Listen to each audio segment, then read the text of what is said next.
Inquilab TV prime time news కి స్వాగతం.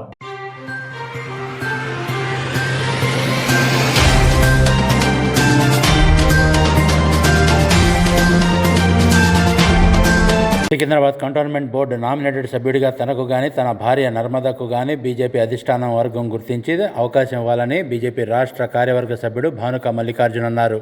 నేడు తన నివాసంలో విలేకరులతో మాట్లాడుతూ గతంలో పార్టీలో చేరి బీజేపీ పటిష్టతకు ఎంతో కృషి చేశారని, ఉపాధ్యక్షురాలుగా నర్మదా పనిచేసి విశిష్టమైన సేవలు అందించారని, తమ సేవలను గుర్తించి వెంటనే నామినేటెడ్ పదవి తమ ఇద్దరిలో ఎవరికో ఒకరికి ఇచ్చి ప్రోత్సహించాలని, తమ సేవలను పార్టీ వినియోగించుకోవాలని సూచించారు. కేంద్ర మంత్రులు కిషన్ రెడ్డి, బండి సంజయ్ కు వినతి పత్రాలు అందజేశామని, ఆర్థిక శాఖ సహాయ మంత్రి భగత్ కు, సీనియర్ రాజ్యసభ సభ్యుడు లక్ష్మణ్ కు విజ్ఞప్తి చేశామని, తనకు లేదా తన భార్యకు గాని అవకాశం వస్తుందని ఆశాభావంతో ఉన్నట్లు వారు తెలిపారు. బీజేపీ కార్యవర్గం తమకు అవకాశం ఇచ్చినా ఇవ్వకపోయినా తాము మాత్రం అంకిత భావంతో పార్టీ పటిష్టతకు పనిచేస్తామని, పార్టీ చేపట్టిన కార్యక్రమాల్లో కూడా చురుగ్గా పాల్గొంటామని, కానీ ఒక్కసారి తమకు అవకాశం కల్పించాలని పార్టీ అధిష్టానానికి విజ్ఞప్తి చేశారు. మంత్రివర్యులు బండి సంజయ్ గారిని కలవడం, అదేవిధంగా మా స్థానిక పార్లమెంట్ సభ్యులు ఈటల రాజేందర్ అన్న గారిని కలవడం జరిగింది.